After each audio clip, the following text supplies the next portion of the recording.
बस एक पल की हवस के चक्कर में उसने एक अनजान औरत के साथ रात बिता ली, पर उसे सपने में भी अंदाजा नहीं था कि वो खुद प्रेग्नेंट हो जाएगा। सिर्फ एक रात में ही उसे उल्टियां होने लगी और इससे भी ज्यादा हैरान करने वाली बात ये थी कि उसका पेट फूल गया था। उसने दवाइयां भी ली लेकिन कोई फायदा नहीं हुआ। ये जानने के लिए कि आखिर माजरा क्या है, वो पागलों की तरह उस औरत के घर पहुंचा, लेकिन उसका हाल देखकर उस औरत के माँ बाप बिल्कुल नहीं घबराए। उन्होंने बड़ी फुर्ती से मेज को जोड़कर ऑपरेशन थिएटर बना दिया और उसकी डिलीवरी करने की तैयारी करने लगे। हे भगवान, नहीं बचाओ। वो दर्द से पागल हो चुका था। उसने कभी नहीं सोचा था कि अपनी गलती की उसे इतनी भयानक कीमत चुकानी पड़ेगी। हेलो मेरे प्यारे दोस्तों, आपकी कहानी वाली दीदी फिर से आ गई है। आज हम जो फिल्म देखने वाले हैं उसका नाम है द मॉर्चुरी कलेक्शन। ये फिल्म 4 अलग अलग कहानियों से मिलकर बनी है और हर कहानी अपने आप में काफी डरावनी और अजीब है। इसके क्लाइमेक्स का ट्विस्ट तो इतना जबरदस्त है कि मैं बयां नहीं कर सकती, इसलिए कमजोर दिल वाले इसे अपने रिस्क पर ही देखें। हो सके तो किसी दोस्त के साथ देखें। कहानी एक पुराने मुर्दाघर से शुरू होती है। इसका इंचार्ज बायन नाम का एक बूढ़ा है। उसका चेहरा इतना सफेद और अजीब है कि उसे देखकर ही डर लगता है। ये जगह इतनी मनहूस है कि शहर के लोग यहाँ आने से कतराते हैं। एक दिन बायन अपना काम निपटा रहा था, तभी सैम नाम की एक लड़की वहाँ पहुंच गई। उसने कहा कि वो नौकरी के लिए आई है, लेकिन असल में उसे बायन से डरावनी कहानियां सुननी थी। इस बूढ़े को एक अजीब शौक था।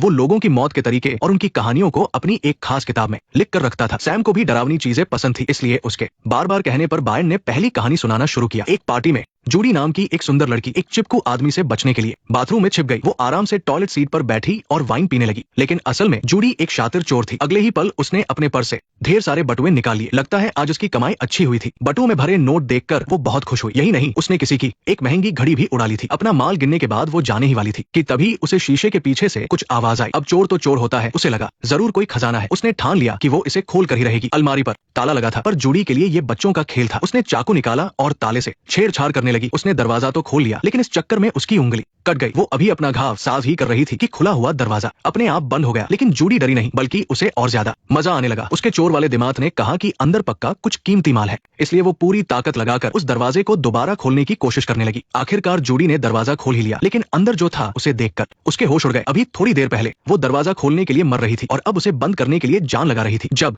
अलमारी शांत हुई तो जूडी मदद के लिए चिल्लाने लगी, पर बाहर के शोर शराबे में उसकी आवाज किसी ने नहीं सुनी। जूडी समझ गई कि ऐसे काम नहीं बनेगा, तो वो दबे पाव दरवाजे की तरफ बढ़ी, लेकिन तभी उसकी चुराई हुई घड़ी जमीन पर गिर गई। बस फिर क्या था, अलमारी से एक भयानक ऑक्टोपस जैसा जानवर निकला और उसने जूडी को पूरी तरह जकड़ लिया। जूडी ने छूटने की बहुत कोशिश की, लेकिन उस जानवर की पकड़ बहुत मजबूत थी। तभी एक हड्डी टूटने की तेज आवाज आई और उस जानवर ने जूडी की रीढ़ की हड्डी तोड़ दी। बायन की ये कहानी सुनकर सैम बिल्कुल भी इंप्रेस नहीं हुई। वो बोली, बस इतना ही? ये तो वही घिसपिटी बात हुई कि लालच बुरी बला है। उसे ये बिल्कुल भी डरावना नहीं लगा। बायन हल्का सा मुस्कुराया और बोला, रुको बेटा, ये तो बस शुरुआत थी। आगे जो सुनाऊंगा उससे तुम्हारे रोंगटे खड़े हो जाएंगे। फिर उसने दूसरी कहानी शुरू की। निक कॉलेज का एक मशहूर प्लेबॉय था, जिसे सिर्फ लड़कियों से मतलब था। वो रोज नई लड़कियों को प्यार का ज्ञान देता, लेकिन असल में वो सिर्फ उन्हें फंसाने की कोशिश करता था। वो चाहता था कि ज्यादा से ज्यादा लड़कियां उसकी बातों में आ जाएं। निक को लगता था कि लड़कियां सीधी सादी होती हैं, लेकिन इस बार निक का पाला एक अलग ही लड़की से पड़ा। सारा नाम की ये लड़की बहुत बिंदास थी। उसने न सिर्फ निक की बात मानी, बल्कि खुद आगे बढ़कर इशारा किया। निक तो खुशी के मारे पागल हो गया। वो इतना खुश था कि उसे याद ही नहीं रहा कि आजकल कॉलेज से कई लड़के गायब हो रहे हैं। रात को पार्टी में दोनों की नजरें मिली और बात आगे बढ़ गई। मामला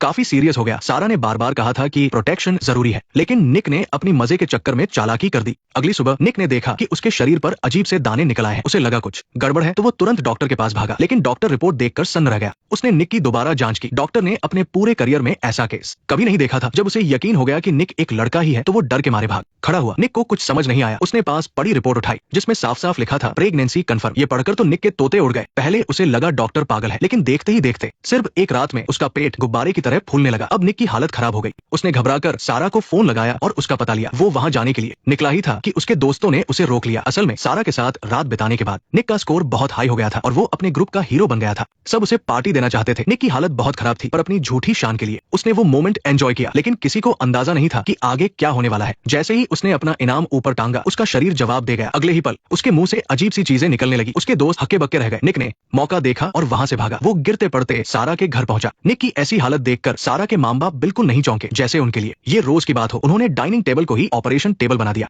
तभी सारा वहां आई। निक चिल्लाया, ये सब क्या है? सारा ने बड़े ठंडे दिमाग से कहा, मुझे लगा था तुमने सावधानी बरती होगी। असल में सारा एक ऐसे खानदान से है जिनके पास एक खास शक्ति है। वो धोखेबाज लड़कों को प्रेग्नेंट कर सकते हैं। सारा इसी तरह से बुरे लड़कों को सजा देती थी। जहां लड़कियों की कोई नहीं सुनता, वहां सारा ने लड़कियों की इज्जत बचाने का ये नायाब तरीका निकाला था। निक दर्द से तड़प रहा था। और सारा साइड में जाकर मजे से फोन पर बात करने लगी। हे, लगता है मैं अब आजाद हूँ। साफ था कि उसने अपना अगला शिकार ढूंढ लिया है। निक ने डरते हुए पूछा, बच्चे का क्या होगा? तभी एक भयानक धमाका हुआ। साइलेंस। निक का शरीर किसी गुब्बारे की तरह फट गया। उसने अपनी अय्याशी की बहुत ही खौफनाक कीमत चुकाई। उसका किस्सा यही खत्म हुआ। ये कहानी फिर भी थोड़ी ठीक थी। इसमें सस्पेंस था, सजा थी और एक संदेश भी था। लेकिन सैम अभी भी खुश नहीं थी। वो बोली, बस इतना ही। मुझे ऐसी कहानी चाहिए जिसे सुनकर मेरी रूह काम जाए। ये सब तो बहुत हल्का है। बायर्न समझ गया कि ये लड़की ऐसे नहीं मानेगी। उसने अपनी तीसरी कहानी शुरू की। ये कहानी है डेविड की। सालों के प्यार के बाद डेविड और उसकी गर्लफ्रेंड की शादी हो गई। शादी के दिन उन्होंने कस्में खाई कि मरते दम तक साथ निभाएंगे, लेकिन किस्मत को कुछ और ही मंजूर था। शादी के कुछ ही समय बाद उसकी पत्नी बीमार पड़ गई। वो बिस्तर से उठ भी नहीं सकती थी, यहाँ तक कि बोलना भी उसके लिए मुश्किल हो गया था। शुरू में डेविड ने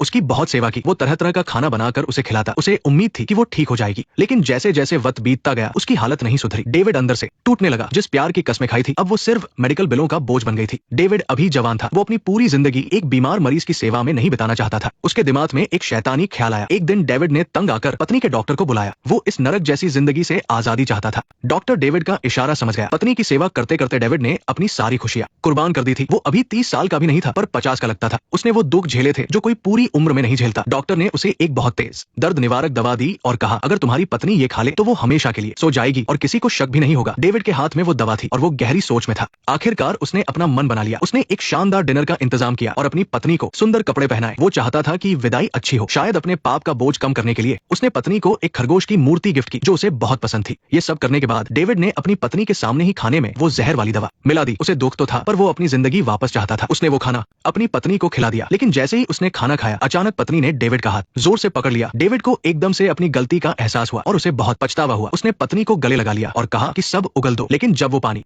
लाने के लिए मुड़ा तो कमजोर पत्नी मेज पर गिर पड़ी। किस्मत का खेल देखिए, जो खरगोश की मूर्ति डेविड ने उसे दी थी वही उसके माथे में जा घुसी। शायद वो बच भी सकती थी, लेकिन गिरने की वजह से उसका काम तमाम हो गया। डेविड बुरी तरह घबरा गया। उसने तुरंत डॉक्टर को फोन किया, पर डॉक्टर ने उसे बचाने के बजाय कहा, लाश को ठिकाने लगा दो। अब डेविड के पास कोई रास्ता नहीं था। उसने अपनी शादी वाला पुराना सूटकेस निकाला और पत्नी की लाश को उसमें डालने की कोशिश की, लेकिन सूटकेस छोटा पड़ गया और पैर बाहर ही रह गए। डेविड अब अपना दिमाग खो चुका था। वो एक इलेक्ट्रिक आरी लेकर आया ताकि वो लाश को काटकर फिट कर सके, लेकिन जैसे ही उसने आरी चलाई, दर्द की वजह से उसकी पत्नी की आंखें खुल गई। वो मरी नहीं थी। डेविड डर गया और हड़बड़ी में पत्नी को दबाने लगा। अपनी जान बचाने के लिए पत्नी ने वही खरगोश की मूर्ति खींच ली। अब खेल खत्म हो चुका था। खून ज्यादा बहने की वजह से पत्नी सच में मर गई। डेविड की आंखें खून जैसी लाल हो चुकी थी। उसके दिमाग में बस एक ही धुन सवार थी, मुझे अपनी पुरानी जिंदगी से आजादी चाहिए। उसने आरी उठाई और अपना काम शुरू कर दिया। रात का समय था और बाहर सन्नाटा छाया हुआ था। डेविड अपना सूटकेस लेकर लिफ्ट में गया। तभी वहां एक प्रेमी जोड़ा आ गया। डेविड डरा हुआ था, इसलिए वो उन्हें अंदर नहीं आने देना चाहता था। उसने जल्दी से दरवाजा बंद करने वाला बटन दबा दिया। उस आदमी को बाहर रोककर डेविड ने चैन की सांस ली। उसे लगा कि अब सब कुछ ठीक हो जाएगा, लेकिन किस्मत को कुछ और ही मंजूर था। लिफ्ट खराब हो गई। वो आखिरकार वही फंस गया। डेविड हाथ पर हाथ रखकर नहीं बैठ सकता था। उसने दरवाजा खोलने की कोशिश की। काफी मेहनत के बाद दरवाजा खुल तो गया, लेकिन लिफ्ट 2 मंजिलों के बीच अटक गई थी। बाहर निकलने का कोई रास्ता नहीं था। डेविड गुस्से में चिल्लाने लगा। तभी उसकी नजर एक खौफनाक चीज पर पड़ी। सूटकेस से बहुत सारा खून रिसने लगा था। ये देखकर डेविड बुरी तरह डर गया। उसने घबराहट में उसे कपड़े से साफ करने की कोशिश की, लेकिन फर्श साफ होने के बजाय और ज्यादा गंदा हो गया। डेविड जानता था कि अगर ऐसा ही रहा तो वो पकड़ा जाएगा। उसने ऊपर के रास्ते से निकलने का सोचा, लेकिन जैसे ही वो सूटकेस पर चढ़ा, उसका पैर फिसल गया और वो धड़ाम से नीचे गिर पड़ा। एक के बाद एक मुसीबतों ने डेविड को तोड़कर रख दिया। उसने अपनी शादी की अंगूठी उतार फेंकी और चिल्लाया। वो कहने लगा, काश मैंने शादी ही न की होती। शायद उसकी ये बात सूटकेस में बंद पत्नी को चुभ गई। सूटकेस के अंदर से रोने की आवाज आने लगी और देखते ही देखते वो सूटकेस खुल गया। डेविड डरते हुए उसे देखने आगे बढ़ा ही था कि अचानक लिफ्ट नीचे गिरने लगी। डेविड को लगा शायद लिफ्ट ठीक हो गई है, लेकिन उसे जल्द ही एहसास हो गया कि कुछ गड़बड़ है। लिफ्ट रुकने का नाम नहीं ले रही थी, बस ऊपर नीचे हो रही थी। तभी दरवाजे पर एक बड़ा सा छेद दिखाई दिया। डेविड ने उस छेद से बाहर झांका तो हैरान रह गया। बाहर उसे अपनी और उसकी पत्नी की पुरानी यादें दिखाई दी। उस समय वे एक दूसरे से बहुत प्यार करते थे। सबकी नजरों में वे एक आदर्श जोड़ी थे, लेकिन पत्नी की बीमारी के बाद सब कुछ बदल गया। शायद डेविड का मन भर गया था, या शायद जिंदगी की मुश्किलों ने उन्हें तोड़ दिया था। अब वो प्यार खत्म हो चुका था। डेविड निराश हो चुका था और वक्त जैसे थम सा गया था। तभी उसकी पत्नी सूटकेस से बाहर निकली। उसने डेविड को वो अंगूठी फिर से पहना दी। शायद मरते दम तक उसने अपने पति को दोषी नहीं माना था। यही तो सच्चा प्यार होता है। बाद में जब बचाव दल वहां पहुंचा तो वहां खून का एक भी कतरा नहीं था। असल में जब से लिफ्ट खराब हुई थी, डेविड ख्यालों की दुनिया में खो गया था। ये सब झूठ था, लेकिन इसका असर उस पर गहरा पड़ा। वो बस शादी की कस्में ही बुदबुदा रहा था कि चाहे कुछ भी हो, मैं तुम्हारा साथ निभाऊंगा। डेविड का मानसिक संतुलन बिगड़ चुका था। उसे पागल खाने भेज दिया गया। ये वाकई एक दुखद कहानी थी। डेविड ने जो किया वो बहुत ही क्रूर था, लेकिन अगर हम भी ऐसी ही किसी मुसीबत में होते तो क्या करते? बायर्न ने एक बहुत गहरी बात कही, हर इंसान को अपने कर्मों की कीमत चुकानी पड़ती है। ये किस्मत है जिससे कोई नहीं बच सकता। फिर उसने सैम से एक लाश को भट्टी में डालने को कहा। बायर्न 3 कहानियां सुना चुका था, लेकिन सैम अभी भी प्रभावित नहीं था। इसलिए सैम ने फैसला किया कि अब वो खुद एक कहानी सुनाएगा, और इस कहानी का हीरो वो खुद था। सैम वहां नौकरी मांगने नहीं आया था, बल्कि वो तो वहां रखी लाशों के लिए आया था। सैम ने बताया कि कुछ समय पहले वो बच्चों की देखभाल करता था। एक तूफानी रात टीवी पर एक जरूरी खबर आई। टूथ फेरी नाम का एक पागल कातिल पागल खाने से भाग गया था। वो बहुत खूंखार था और कई अपराध कर चुका था। वो ज्यादातर बच्चों को अपना शिकार बनाता था। पुलिस ने चेतावनी दी थी कि अपने दरवाजे बंद रखें, कोई भी संदिग्ध दिखे तो तुरंत पुलिस को फोन करें। सैम ये देखकर डरा नहीं, लेकिन घर में वह और बच्चा अकेले थे, इसलिए सुरक्षा के लिए उसने बाहर जाकर मुआयना किया। उसे घर की किसी भी खिड़की या दरवाजे पर टूटने के निशान नहीं मिले। सब कुछ बंद करके सैम किचन में आ गया। उसने संगीत चलाया और मजे से नाचने लगा। इसी बीच उसने माइक्रोवेव की आंच बढ़ा दी। अंदर शायद कुछ पक रहा था। बाहर बारिश तेज हो रही थी। तभी सैम ने हॉल में कुछ ऐसा देखा कि उसके होश उड़ गए। वहाँ एक अनजान आदमी बैठा था। सैम को तुरंत उस खबर वाले कातिल का ख्याल आया और उसे खतरा महसूस हुआ, लेकिन उसने पुलिस को फोन नहीं किया, बल्कि किचन से एक हथियार उठा लाया। जैसे ही वो पलटा, वो आदमी उसके पीछे आ खड़ा हुआ। वो सैम से मदद की भीख मांग रहा था। सैम ने डरने का नाटक किया और उसके घाव साफ करने लगा। तभी फोन पर उस घर के मालिक का मैसेज आया। उस मैसेज ने दोनों के बीच तनाव पैदा कर दिया। सैम ने पहले हमला किया, साइलेंस। उसने उस आदमी का हाथ मशीन में डाल दिया और फिर हथियार से उस पर वार किया, लेकिन वो आदमी भी कमजोर नहीं था। उसने एक लात मारकर सैम को दूर फेंक दिया। दोनों के बीच जबरदस्त लड़ाई शुरू हो गई। सैम उस आदमी के सामने टिक नहीं पा रहा था। जल्दी ही वो जमीन पर गिर गया और उसकी हिम्मत जवाब दे गई। अजीब बात यह थी कि उस आदमी ने सैम को जान से नहीं मारा, बल्कि वो ऊपर वाले कमरे की तरफ भागा। वो उस बच्चे लोगन को ढूंढ रहा था, लेकिन कमरा खाली था। वो आदमी गुस्से में चिल्लाया। उसकी आवाज सुनकर घायल सैम फिर से उठ खड़ा हुआ। वो दर्द सहते हुए ऊपर पहुंचा। कमरे में फिर से दोनों के बीच घमासान लड़ाई हुई। सैम ने पूरी जान लगा दी, लेकिन वो फिर से हार गया। उस आदमी ने सैम का गला पकड़ लिया। उसने पूछा कि बच्चा कहाँ है। जब सैम का दम घुटने वाला था, तभी उसने कुछ ऐसा कहा। उसकी बात सुनकर उस आदमी को होश आया। उसे शायद कुछ समझ आ गया था। उसने सैम को छोड़ दिया और लड़खड़ाते हुए पीछे हटा। सैम उसे छोड़ने वाला नहीं था। मौका मिलते ही उसने उस आदमी को सीढ़ियों से नीचे धक्का दे दिया। एक जोरदार आवाज के साथ उस आदमी की गर्दन टूट गई, लेकिन सैम का मन अभी भी नहीं भरा था। उसने पास रखा टीवी उठाया और उस आदमी के सिर पर दे मारा। तभी बच्चे के माता पिता वहां पहुंच गए। मरे हुए आदमी को देखकर सैम ने जो कहा, वो सुनकर सबके पैरों तले जमीन खिसक गई। असल में वह मरा हुआ आदमी ही बच्चों की देखभाल करने वाला था और सैम ही वो पागल कातिल टूथ फेरी था। माता पिता ने पूरे घर में अपने बेटे को ढूंढा, लेकिन वो कहीं नहीं मिला। जब वे निराश हो गए, तभी पास रखे माइक्रोवेव से आवाज आई। उन्होंने उसे खोला और जो देखा, उनकी रूह कांप गई। कातिल की कहानी सुनकर बायन जरा भी नहीं घबराया। वो पहले से जानता था कि सैम कौन है। वो बस ये जानना चाहता था कि सैम यहाँ क्यों आया है। सैम ने कोई जवाब नहीं दिया। उसने लाश के मुंह से एक दांत उखाड़ लिया। ये उसकी आदत थी। वो हर शिकार की निशानी रखता था। अब सैम का काम हो गया था, तो उसे बायन की कोई जरूरत नहीं थी। उसने चाकू उठाया और सीधा बायन के पेट में घूम दिया। बायन का काम तमाम हो गया, लेकिन जैसे ही सैम वहाँ से जाने लगा, मरा हुआ बायन फिर से खड़ा हो गया। वो बोला, तुम्हारा मकसद पूरा हुआ, लेकिन मेरा मकसद तो अभी शुरू हुआ है। बायन के चेहरे पर अजीब सी हंसी थी। सैम को खतरा महसूस हुआ और वो तेजी से बाहर भागा, लेकिन दरवाजे से निकलते ही उसने कुछ ऐसा देखा कि उसे अपनी आंखों पर यकीन नहीं हुआ। वो एक माया जाल में फंस गया था। दरवाजे के बाहर फिर से वही जगह थी। सैम वहाँ कैद हो चुका था। वो घबरा ही रहा था कि बायन उसके पीछे आ खड़ा हुआ। उसने कहा, भागने का कोई फायदा नहीं, ये तुम्हारे कर्मों की सजा है। सैम हार मानने वाला नहीं था। वो रास्ता ढूंढने के लिए लाइब्रेरी में गया, लेकिन वो भी एक भूल भुलैया थी। उसे बाहर जाने का रास्ता नहीं मिला और वो भटक गया। जब सैम को कुछ समझ नहीं आ रहा था, बायन फिर सामने आया और सारे राज खोल दिए। बायन भी कभी एक जालिम इंसान था, लेकिन जब वो यहाँ का रखवाला बना, तो उसे अपनी गलतियों का एहसास हुआ। हर काम का फल मिलता है।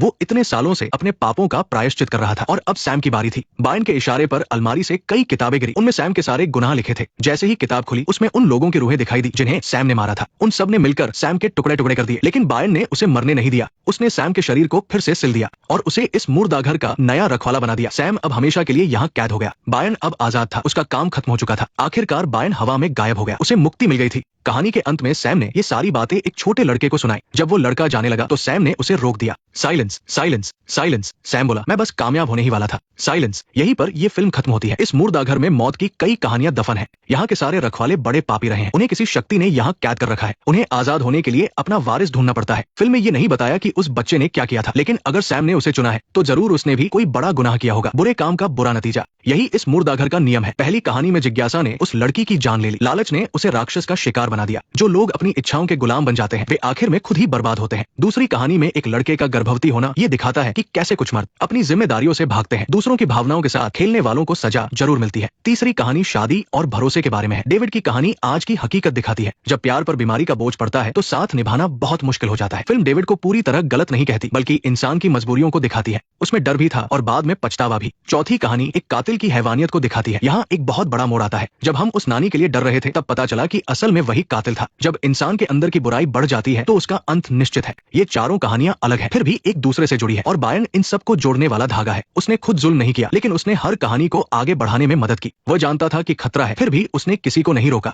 उसने दूसरों को गलत काम करने दिया। उसे लगा कि वो सिर्फ तमाशा देख रहा है, लेकिन उसे पता नहीं था कि वह भी पाप का भागीदार बन रहा है। आखिर में उसे भी भारी कीमत चुकानी पड़ी। उसने अपने बेटे को हमेशा के लिए खो दिया। उसकी कहानी हमें चेतावनी देती है। जुल्म के खिलाफ चुप रहना भी एक तरह से जुल्म का साथ देना ही है। ये फिल्म बताती है कि इंसान की कमजोरियां हर जगह है। लालच, मतलब और डर, ये सब हमें अंधेरे में धकेल देते हैं। असली जिंदगी में शायद हमारे साथ ऐसा न हो, लेकिन हमारे हर फैसले का असर होता है। दूसरों की इज्जत करना और सही रास्ते पर चलना, यही मुसीबतों से बचने का सबसे अच्छा तरीका है। तो दोस्तों, आज की कहानी यही खत्म होती है। मैं हूँ आपका दोस्त। अगली बार फिर मिलेंगे एक नई कहानी के साथ। नेक्स्ट पार्ट देखने के लिए वीडियो को लाइक करो।